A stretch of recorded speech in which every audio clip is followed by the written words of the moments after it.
இப்படிப்பட்ட ஒரு படத்தை கொடுத்ததற்காக அடுத்ததாக லாஸ்ட் பட் நாட் லீஸ்ட் இந்த படத்தினுடைய நாயகன் இங்க வந்து எல்லாருமே சொன்னாங்க இந்த படத்துல நீங்களே இப்ப மேடையில பாத்துருக்கீங்க எத்தனை கதாபாத்திரங்கள் அப்படின்னு சொல்லிட்டு அந்தந்த கதாபாத்திரத்துக்கு ஏத்த மாதிரி அந்த ஸ்பேஸ கொடுத்து எல்லாருக்குமே அத ரொம்ப சிறப்பா செஞ்ச அவரு இந்த படத்தினுடைய நாயகன் மட்டும் கிடையாது இந்த டீமனுடைய நாயகன் நான் நினைக்கிறேன். சோ திரு சந்தானம் அவர்களை அன்போடு பேச அழைக்கிறோம்.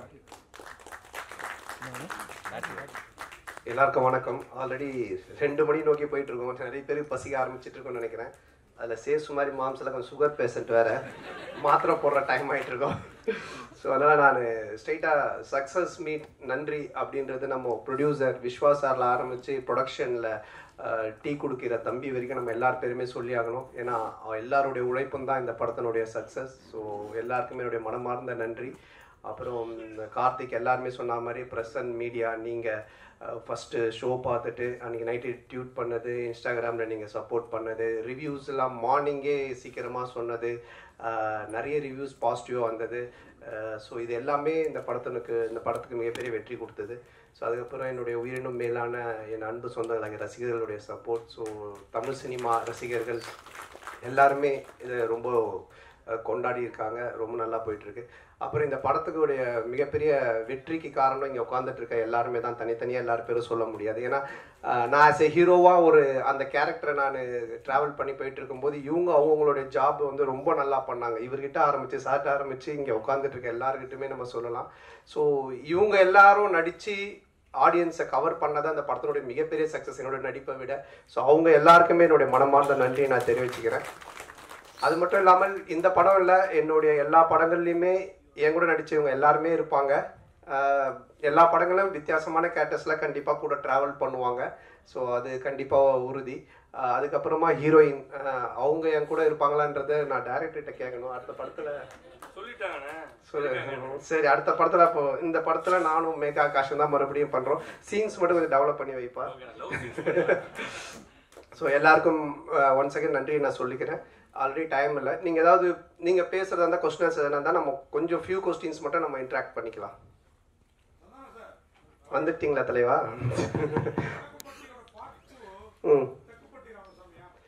இல்லை, தெற்குப்பட்டி தென்ராசு அப்படின்னு சொல்லி நாங்கள் ஒன்று யோசிச்சு வச்சுருந்தோம். ஆக்சுவலாக வடக்குப்பட்டியிலேருந்து அந்த சைடு போயிட்டோன்னு. பட் இப்போது அதை விட வேற ஒரு ப்ராஜெக்ட் போயிட்டு இருக்கிறதுனால இது கண்டிப்பாக பண்ணுவோம். அது நீங்கள் பார்க்கறவங்க தான் முடிவு பண்ணிக்கணும். ஆத்திகராக பார்த்தீங்கன்னா இது ஒரு ஆத்திகர் படமாக தெரியும், நாத்திகராக பார்த்தீங்கன்னா இது ஒரு நாத்திகர் படமாக தெரியும். ஏன்னா மக்கள் வந்து ரெண்டுமே மிக்சடு, எல்லாருமே கலந்து சினிமா என்ஜாய் பண்ணுன்றதுனால அப்படி ஒரு கிளைமேக்ஸ் தான் டைரக்டர் வச்சிருக்காரு. நீங்கள் ஆத்திகரா நாத்திகரா? அப்ப சாமி படம் தான். அதே மாதிரி ஹீரோயின் உங்க படம் எல்லாத்துலயுமே பிரமாதமா இருப்பாங்க, இந்த படத்துலயும் பிரமாதமா இருக்காங்க. ஆனா அவங்களோட ஒரு நல்ல ஒரு டூயட்டோ இல்ல லவ் சீனோ இல்ல. அதை கேட்டீங்க. அடுத்த படத்துல இந்த படத்துல காமெடி எல்லாமே எக்ஸ்ட்ரானரி ஜனரஞ்சகமா பிரமாதமா இருந்தது. அந்த விஷயம் எங்களோட அந்த ஃபீலிங்கையும் இல்ல. உங்களுக்கு இது நான் எழுதி கொடுத்து கேட்ட மாதிரியே இருக்கும். யாருன்னா பார்த்தாங்கன்னா இவன் மனசுல இருக்கிறதெல்லாம் அவன் மூலமா கேட்கறாமல. இல்ல, இப்போ கூட நான் சொல்றேன், இந்த காஸ்டியூமும் இந்த ஹேர் ஸ்டைலும் வேற யாராவது போட்டு வந்தாங்கன்னா நன்னு படத்துல வர பேய் மாதிரி தான் இருப்பாங்க.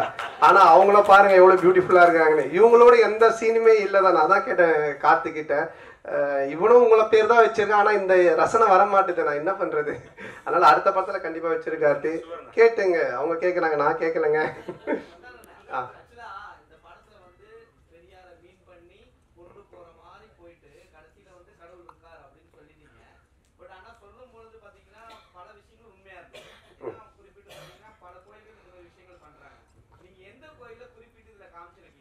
அதான் காமிச்சிருக்கீங்க கண்ணாத்தா கோவில். இல்ல நீ இந்த கொஸ்டினை வேற மாதிரி மீன் பண்ணி கொண்டு போற போல. அந்த மாதிரி எந்த கோவில் எதையுமே நம்ம இது பண்ணல. எந்த கோவிலா இருந்தாலுமே அதை வச்சு கடவுளை வச்சு காசு பண்றவங்க மேல தப்பு. அதே மாதிரி அந்த கடவுள் நம்பிக்கையை வச்சு அரசியல் பிரச்சனை பண்றதும் தப்பு அப்படின்றதான் காமிச்சிருக்கோம். உனக்கு எப்படி தோணுது? கடவுள் நம்பிக்கை இருக்கிறவங்களுக்கு இருக்கு, இல்லாதவங்களுக்கு இல்லை. ஸோ அதனால அவங்க 2 பேருக்குமே அது பொதுவாக தான் வச்சிருக்கோம். என்ன பொறுத்த வரைக்கும் இருக்கு. நான் சாமி கும்பிடுறவன், நான் ஆன்மீகவாதி, நான் கடவுள் நம்பிக்கை உடையவன். இப்போ கூட கயிறு கட்டிட்டு இருக்கேன்.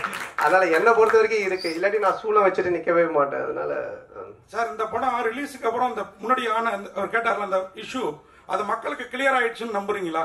ஆமாம், இல்லைன்னா இது வந்து வெற்றி படமாக இருக்காது, யாருமே சிரிச்சிருக்க மாட்டாங்க, கைத்தட்டி இருக்க மாட்டாங்க, ரிவ்யூஸ் நல்லா வந்திருக்காது, நீங்கள்லாம் வந்து பார்த்துட்டு பாராட்டி எழுதியிருக்க மாட்டீங்க. நீங்களே இந்த கேள்வி இப்போ கேட்டிருப்பீங்களா, வேற ஏதாவது தான் எழுதியிருப்பீங்க.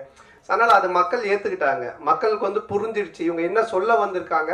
அதுவும் இந்த கண்டென்ட் இன்னைக்கு காமெடி பொறுத்த வரைக்கும் ஹாரர் காமெடி, அப்புறம் வந்துட்டு ஃபேமிலி காமெடி, இப்படி நம்ம லவ் ராம் காமெடிலாம் போகலாம். ஆனால் ஒரு சோஷியல் காமெடி பண்ணுறது ரொம்ப கஷ்டம், டைரக்டரால் ஈஸியாக பண்ணவே முடியாது. ஏன்னா சோஷியல் கண்டென்ட்டில் கை வைக்கும்போது ரொம்ப பார்த்து வைக்கணும். ஏன்னா 2 விதமான ஆட்களுமே இருப்பாங்க. ஸோ அது ரொம்ப கார்த்திக் பியூட்டிஃபுல்லாக ஹேண்டில் பண்ணனால 2 விதமான ஆடியன்ஸுமே என்ஜாய் பண்ணுறாங்க. நாத்திகரும் என்ஜாய் பண்ணுறாங்க, ஆத்திகரும் என்ஜாய் பண்ணுறாங்க. ஸோ அதுக்கு உண்மையிலே டைரக்டர் தான் நம்ம பாராட்டி சொல்லணும். அதே மாதிரி கூல் சுரேஷ் இந்த கண்ணாடி நீங்க கொடுத்ததா தான் சொன்னாரு. அதுக்கு அந்த கருப்பு பெயிண்ட் அடிச்சிருக்கலாம்ல படத்துல. உண்மைதான். இதோட அந்த கண்ணாடி யாரும் யூஸ் பண்ண மாட்டாங்கன்னு நினைக்கிறேன். திருப்பி நீ வாங்கி யூஸ் பண்ணி வைப்பாரு, பண்ண மாட்டேன்ல. அது அவன் அப்படிதான் பிக் பாஸ் இருந்து ஒருத்தர்கிட்ட ஒரு ட்ரெஸ் வாங்கி வந்திருக்கான். அவங்க பேர்லாம் சொல்ல மறந்துட்டா, கண்ணாடி மட்டும் சொல்லிட்டா இவர்கிட்ட இருந்து வாங்கினேன்ட்டு. அவனை பத்தி நீங்க பேசினா பேசிக்கிட்டே இருக்கணும், அதுக்கு தான் அவன் ஏதோ ஒன்று பண்றான், அதை கண்டுக்காதீங்க. அண்ணா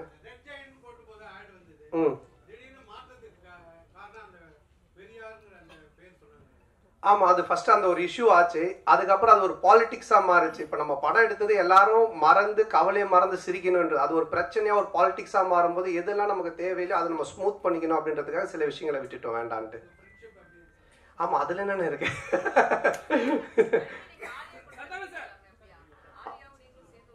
ஆமா ஆமா, அதுல ஒரு ஹீரோயின் கிடைச்சிட்டாங்க, இன்னொரு ஹீரோயின் மட்டும் கிடைக்கல. கொஞ்சம் அப்படியே பாத்துக்கிட்டு இருக்கோம். எங்க பத்திரிகை உலகி நயன்தாரா மட்டும் இருக்கீங்க, அனுஷ்கா காணோம். அனுஷ்கா வரலையா? ஏன் அதை விட முக்கியமானது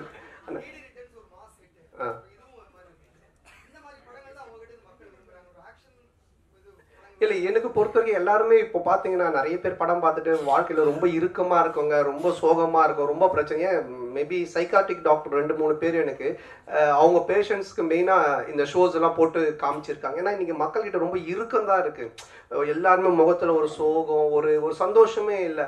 அட்லீஸ்ட் நம்ம கடவுள் ஒரு விஷயத்த கொடுத்துருக்கேன். நான் என்னோட சின்ன வயசுல ஆரம்பிக்கும் போது என் கூட இருக்கிற எல்லாரும் நான் சிரிக்க வச்சுக்கிட்டே இருப்பேன். அது வந்து பாலாச்சந்திரனோட சேர்ந்தேன். அப்போ அவர் வந்து பாப்பா எங்களோட டிவியில் நடிப்பான்னு என்னை கூப்பிட்டு வந்தார். அப்புறம் அந்த காமெடி பார்த்துட்டு சிம்பு கூப்பிட்டு எனக்கு மன்மதனில் சான்ஸ் கொடுத்தாரு. ஸோ என்னோட நோக்கம் எதுவாக இருந்துச்சுன்னா என்னை சுற்றி இருக்கிறவங்கள சந்தோஷமாக வச்சுக்கணும், சிரிக்க வைக்கணும். அது கடவுள் எனக்கு ஒரு லைஃப் கொடுத்தாரு சினிமான்னு. அப்போது அதை நம்ம செய்யணும் அப்படின்றதான் என்னோட நோக்கமாக இருக்குது. அதை நோக்கி தான் நான் போயிட்டு இருக்கேன். என்னோட படங்கள்னால நீங்கள் வந்து சிரிக்கலாம், கவலையை மறந்து என்ஜாய் பண்ணலாம். இது மட்டும் தான். சந்தன சார் இங்க பாருங்க, சொல்லுங்க சார். படம் ஃபுல்லா சூப்பரா இருக்கு. ஆனா வந்து கட் சீன் வேற அதை விட நல்லா இருக்கு. ஏன் அது நீங்க இல்லன்னு சொல்லிட்டு அதை கட் பண்ணிட்டீங்களா, இல்ல வந்து டைரக்ட் பண்ண வேலையா? இல்ல என்னன்னா ஒரு ஃபுல் லென்த் பார்க்கும்போது உங்களுக்கு கதை நகர்ந்து போகும்போது சில சீன்ஸ் ரொம்ப காமெடியா போயிட்டு இருந்தாலும் கதைக்குள்ள போனா கொஞ்சம் லேக் ஆகும். அப்போ அதை வந்து எடிட்டர் எங்க எடிட்டர் சாரா அவர் கையில இருக்கு, எங்க கையில கிடையாது. அவரே வந்து கட் பண்ணிடுவோம். அதுக்கு தான் அவரு வேலையா கொடுத்து வச்சிருக்காங்க. இல்லைங்க இது காமெடி நல்லா இருக்கு, ஆனா பட் இங்க கதை கொஞ்சம் மிஸ் ஆகுதுன்னா அவர் கையில இருக்கு அந்த கத்திரி. சந்தான சார், அதே மாதிரி முன்னாடிலாம் நீங்க ஹீரோவுக்கு நண்பரா வர்றப்போ கூட உங்களையே பார்த்துட்டு இருக்கணும்னு தோணும். இப்ப நீங்க ஹீரோ ஆன பிறகு உங்க கூட இருக்கிறாங்களா பெஸ்எஸ் மாறன், ரவி மரியா சார், கூல் சுரேஷ், இவங்களெல்லாம் அவங்களுக்கும் ஸ்பேஸ் கொடுத்து நடிக்கிற மாதிரி தெரியுது. இந்த மாற்றம் எதனால, எப்போல இருந்து நிகழ்ந்தது? இல்லைண்ணா, இப்போ ஒரு காமெடின்னா அந்த காமெடி நடக்கிறதுக்கு மற்றவங்க சுற்றி இருக்கிறவங்க அதுக்கு ஆக்ட் பண்ணணும், அதுக்கு ஸ்பேஸ் தரணும். நானும் பேசுவேன் காமெடி, அவரும் பேசுவார், இவங்களும் பேசுவாங்கன்னா அது சண்டை மாதிரி ஆகிடும். அதனால தான் நிறைய படத்தில் நிறைய காமெடியன்ஸ் இருப்பாங்க, ஆனால் காமெடி ஒர்க் அவுட் ஆகாது. என்ன ஆகுனா சண்டை மாதிரி ஆகிடும். என் மேலே பஞ்சு முடியணும், இல்லை நான் தான் பஞ்சு பேசுவேன், அப்படி அது பண்ணக்கூடாது.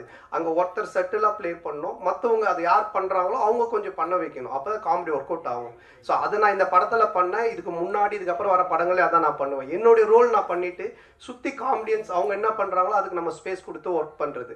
ஸோ இதுதான் காமெடியோட ஃபார்முலாவே. இப்போ நான் ஒன்று சொல்கிறேன்னா அதுக்கு நீங்கள் அமைதியாக இருந்தால் தானே சிரிப்பு வரும். நீங்களும் நானும் மாற்றி மாற்றி பேசிக்கிட்டு இருந்தா அப்படி இருக்கும். ஸோ அது அந்த ஒரு சந்தான சார், இப்போ ரஜினி சாரை வந்து ஒரு விஷயம் சொன்னாங்க, சங்கின்னு விஷயம் சொன்னாங்க சார்.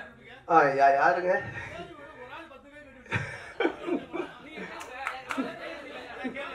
சரி அண்ணன் கேட்க முடியல. அண்ணன் கேளுங்க, நீங்க கேளுங்க.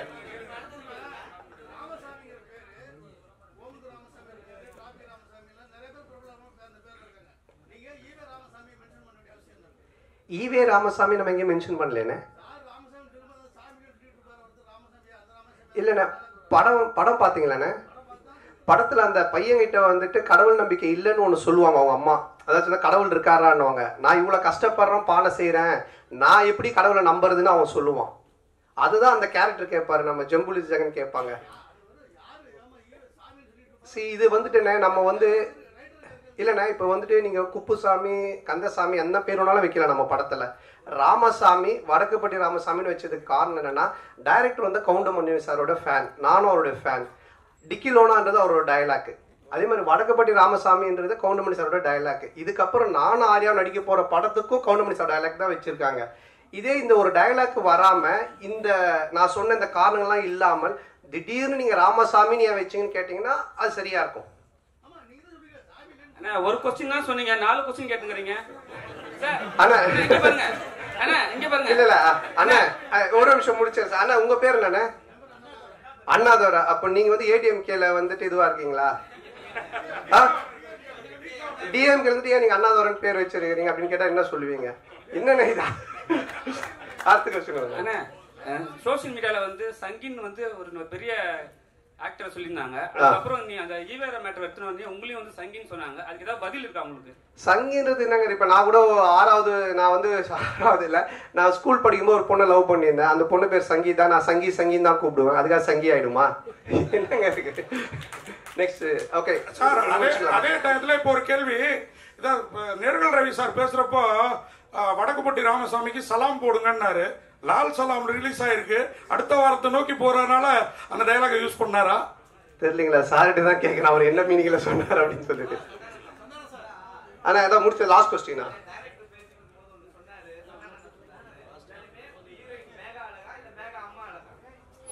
மேகா அம்மா அழகுன்னு யார் சொன்னது? நானா டைரக்டரா?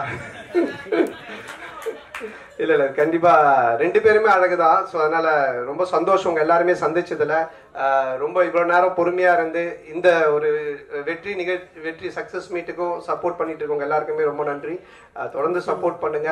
நீங்க எனக்கு சப்போர்ட் பண்றது, யாரெல்லாம் சிரிச்சு இந்த படம் பார்த்து என்ஜாய் பண்றாங்களோ அவங்க எல்லாருக்குமே நீங்க சப்போர்ட் பண்றதுக்கு சமமான ஒரு விஷயம். ஸோ எல்லாருக்கும் என்னுடைய மனமார்ந்த நன்றி. தேங்க்யூ.